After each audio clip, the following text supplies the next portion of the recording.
We're glad you're with us and enjoy having a few visitors with us today. And we've got some regulars gone, but that's the nature of a mobile society, I suppose. And we're in wheat harvest, and not everybody has as much freedom as they'd like to have during that time. Today is celebrated as Father's Day. Some are experiencing a first Father's Day without their father. I've had more than I ever had with my dad, I think. But it causes us to reflect about the things that we've learned. And not everyone had great fathers, and that's important to acknowledge to people, because there are some folks that when they think about their father, they think about abuse, desertion, irresponsibility, and we feel for you. That's a difficult position to be in.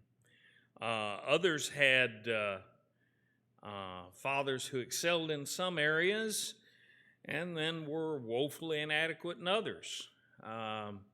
My own father he had a phenomenal work ethic and not a very good family ethic. When President Kennedy says we are committed to put a man on the moon in this decade, I didn't realize that my dad in the aerospace industry was going to work 18 to 20 hours a day, 7 days a week for the next 10 years. So we saw him at night once in a while. And that's a work ethic, but it's not a good family ethic.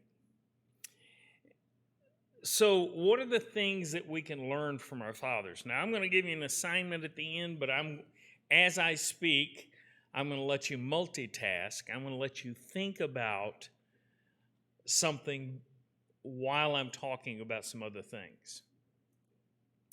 I want you to try to make a list of characteristics of your father, or if you didn't have a very good example, fathers in general, and think about the one thing in their life that you value most.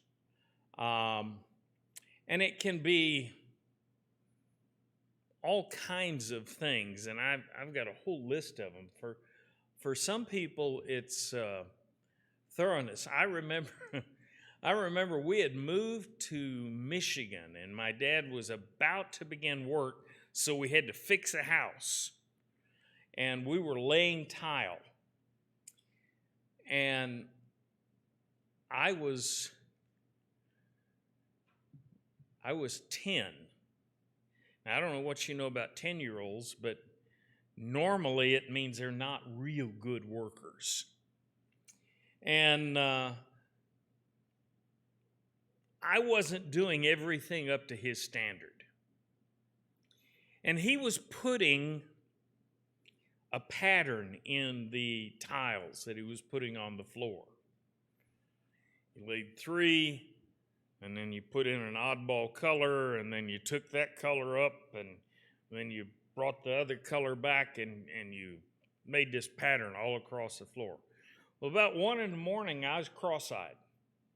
I had no idea what we were doing, and I was laying out the black adhesive tar, and I found it easier just to draw all the tiles from one box.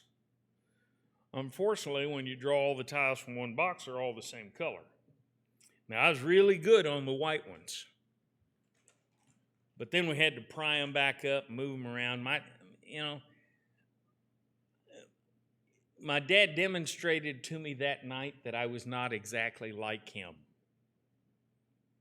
and that I wasn't as thorough as he was, and wasn't as detail-oriented as he was. But I do remember how important it was to get that thing done before the job was going to take him over again, and we didn't have a house that was ready. And so I appreciate that as I look back on it. I didn't appreciate it much at the time, but today I appreciate what he did there. The Hebrew writer says in Hebrews chapter 12, he's just come off of a chapter. Hebrews chapter 11 is what we call the roll call of the faithful, and he talks about how all of these characters by faith did these things, and he mentions all of the great heroes of Scripture. And so in the 12th chapter, he starts out by saying, since we are surrounded by so many examples of faith, we must get rid of everything that slows us down, especially the sin that easily distracts us. And we must run the race that lies ahead of us and never give up. Have you ever noticed what all will distract you? Maybe you notice it easier in others. The other day we were going through a drive-through because Janet and I do not go to drive-thrus because we enjoy the food. We go there because we're in a hurry. And we need to grab food, and we need to move forward with our task, and we can tolerate what we're going to eat, but we're not really going to enjoy it.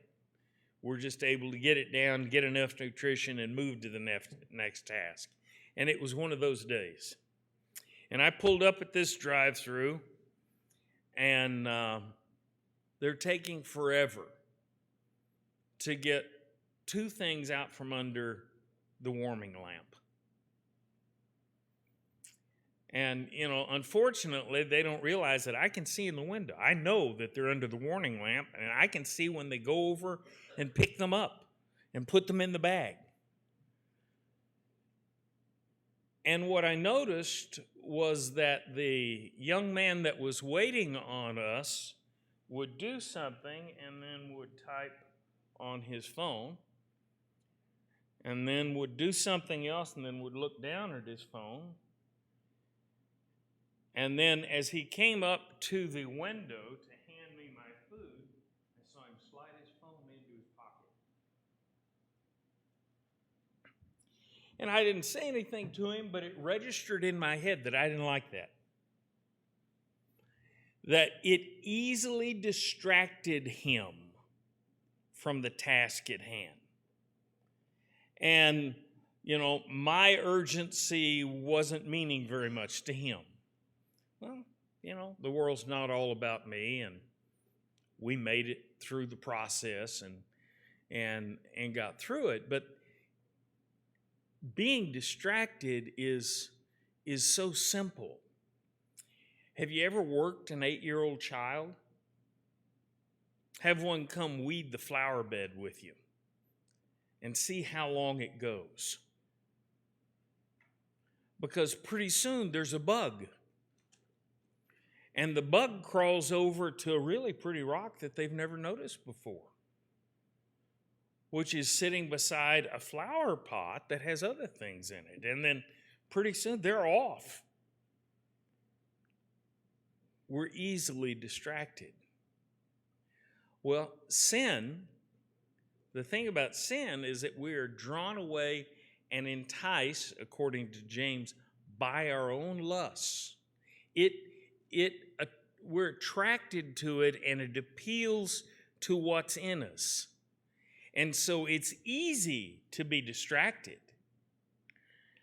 And we get distracted from the task that's at hand. And so the Hebrew writer says, we've got a lot of witnesses, but think about the examples of faith that you've had, and think about the example of faith that is Jesus. Here he says, we need to focus on Jesus because he is the source and the goal of our faith. He saw the joy ahead of him So he endured death on the cross and ignored the disgrace it brought him.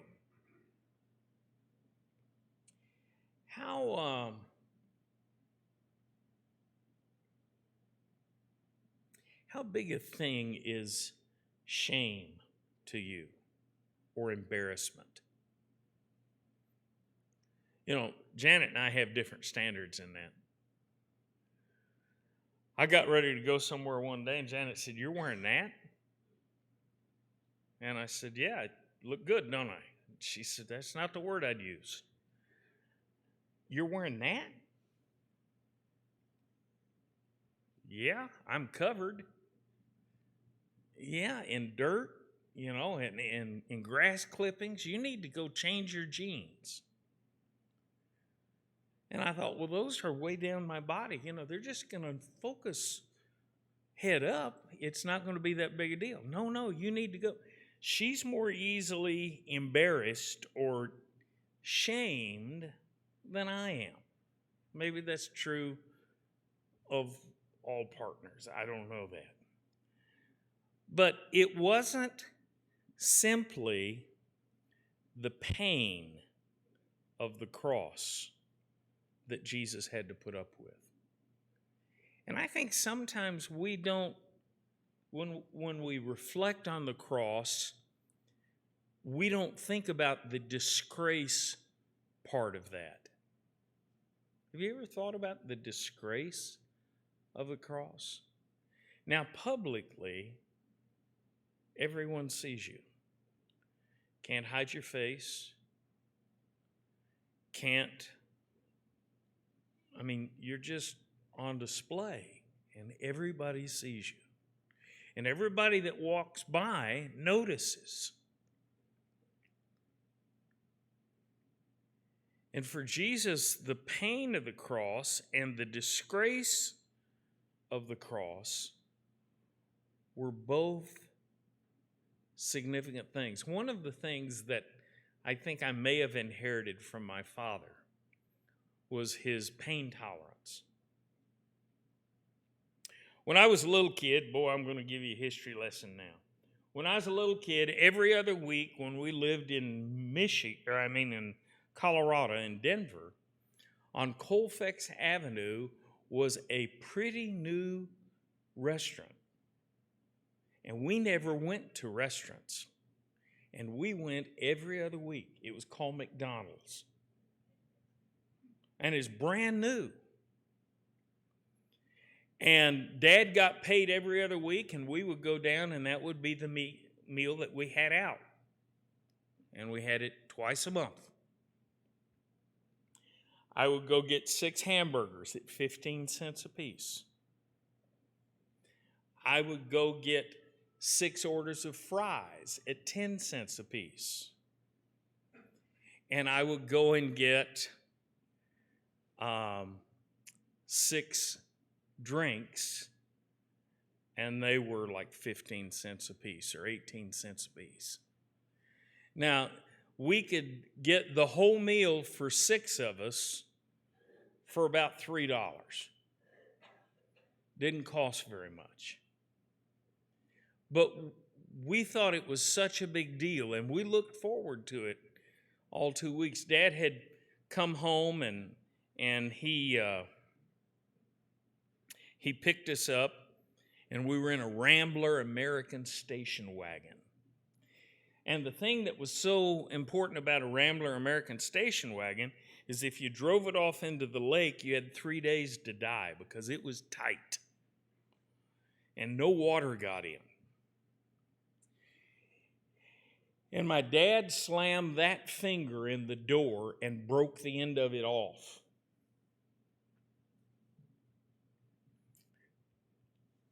And he was looking at that thing, and it was looking at the ground and kind of back. And it was bleeding profusely. And my dad had horrible allergies, and so you never wanted to touch his handkerchief because it was always moist. And he pulled that old moist handkerchief out of his pocket and wrapped it around his finger. And he said, "We've got to go to the I want to say doctor's office, because I don't think we went to an emergency room then. So we got to go to the doctor's office. And so you hear 4 little boys, 10 and under, all crying and saying, "Aren't we going to McDonald's first?" And he took us to McDonald's. And we ate. We got our food, and we ate. And he drove to the doctor's office. And the doctor said, "That thing's never going to be any good. I'll just cut the end off of it." And Dad said, "I could have done that myself. Fix it." And the guy said, "There's really not very much we can do. It's going to be rigid." And Dad said, "Well, if you can't do anything, I'll do it myself." And he got back in his car and he drove home, 3-speed on the column, drove home and took 2 popsicle sticks and clamped it together and wrapped it up. And the doctor was right. He never bent it again. I mean, it was always rigid, but it was there. He didn't have it cut off, and he thought that was success. Now, I think today, as an adult, of the pain involved in that, and you're going to go ahead and go and order the hamburgers and get those, and the kids are going to eat, and then you're going to go to the doctor's office, and then you're going to drive back to your house, and then you're going to fix it. He could endure things. But imagine if shame were as much pain as the pain involved. Now, blow that on up and make it the cross and hanging there. And the shame was a disgrace, was something to be despised by Jesus. He ignored the disgrace it brought him, and now he holds the honored position next to God the Father on the heavenly throne. Think about Jesus. Now, why does he tell you to think about Jesus? Think about Jesus, who endured opposition from sinners, so that you don't become tired and give up. When you're thinking of what good is this? Why am I doing this? You may be waist deep in a combine, thinking, why do I keep doing this? Remember that Jesus endured anyway. So you endure, you press on, you keep going. Don't get tired and give up, and especially don't do that in your walk with the Christ. You struggle against sin, and your struggles haven't killed you. You have forgotten the encouraging words that God speaks to you as His children. Focus on, pay attention when the Lord disciplines you. And don't give up when He corrects you. The Lord disciplines everyone He loves, and He severely disciplines everyone He accepts as His child.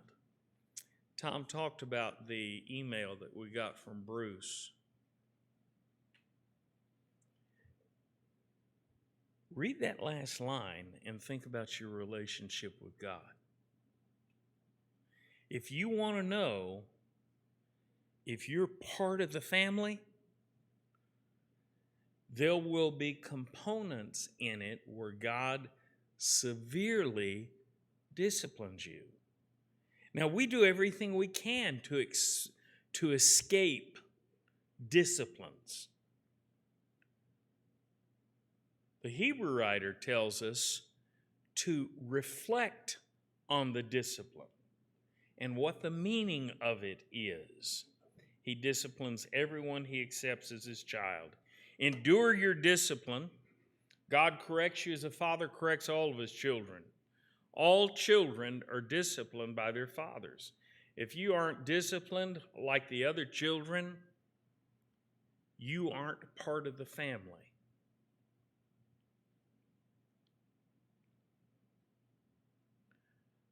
There was, none of you know Mark Isom, right? So I can tell this story. I don't want to give his name away, but Mark Isom lived with us, and I hated him. Mark was about my age. And when we moved to Detroit, his dad got a job at the same company later, and so they moved in with us until they could find a house.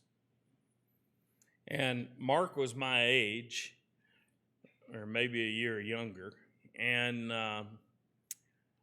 as my brothers and I would get in trouble, he doing the same thing would not be in trouble, because my folks didn't discipline him. He wasn't their kid. And his parents didn't discipline him because they didn't. Children are disciplined by their fathers. On earth, we have fathers who disciplined us and we respected them. Shouldn't we place ourselves under the authority of the Father of spirits so that we will live? For a short time, our fathers disciplined us as they thought best. Those of you who are dads, do you remember occasions where you didn't know what to do? CW told me about, I bet it's been 10 years ago. He says, one of my major disappointments was when I was a kid, I thought, I can't wait till I'm an adult so I'll know everything. So then I became an adult and figured out you guys didn't have a clue what you were doing. Well, there's some truth to that. We don't always know. We discipline as seems best to us. Any fathers ever regretted their discipline? Like, I probably shouldn't have done that. That probably wasn't the right way. We did what seemed best at the time. But God disciplines us always for our own good, so that we can become holy like Him. God's just trying to shape us with what He does. We don't enjoy being disciplined. It always seems to cause more pain than joy. But later on, those who learn from that discipline have the peace that comes from doing what's right. I hope in your life you've experienced the peace that comes from doing the right thing. I hope that in turmoil you've been able to say and find some measure of satisfaction from it. I did what I thought was right, and take some comfort in that. So, how do we learn from our fathers? What's a characteristic that you value as important enough to add to your life? And I've got some. This is not an exhaustive list. It was things I could type quickly as I was going along, so all the words are easily spelled and short. But here's a list of characteristics. Maybe you see your father in one of them, or maybe there's a different characteristic, maybe detail-oriented, or maybe cheerful, or optimistic. I don't know what the characteristic is. But think about one characteristic from your father that you'd like to really focus on in your life.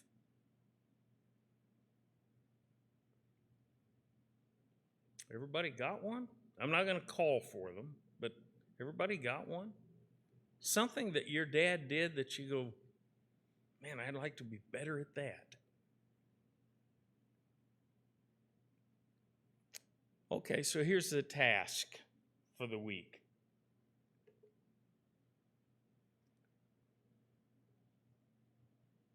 find 3 occasions this next week to practice that characteristic. Take 3 times and put it purposefully into practice. Now, I hope you picked one that you don't already have. You know, it doesn't do good to say, well, I'd like to really be exacting in my punishment. I wouldn't think that would be one anyone would pick. But I'd like to be really exacting in my punishment when you already are. Okay, that's not helping you grow. The Hebrew writer is telling us to reflect on God's discipline, think about how God does it, and use it in our lives and get benefit from it. So I'm saying we have these characteristics. Our fathers taught us something, but maybe we didn't do as good a job at it as we'd like to. So think about that. And then if you want to get really courageous and your father's still alive, share it with them. Say, you know, one thing that I appreciated, and for those of you like me whose fathers aren't alive, you can still talk about it. You can still say, boy, he was really forgiving. And the key to being forgiving is you do forgiveness in a time that most people wouldn't. So it doesn't count to say, well, I'm really forgiving and that didn't mean anything to me, so I'm going to forgive you that. You have to forgive when it meant something, when it was important, and you bring it up in yourself. So whatever the characteristic is, think of a way you can implement it 3 times in the next week. And when you do that, you'll have reflected well as God calls us to. If there's a way to help you be like Jesus, all you need to do is acknowledge your need. You can do that as together we stand and sing.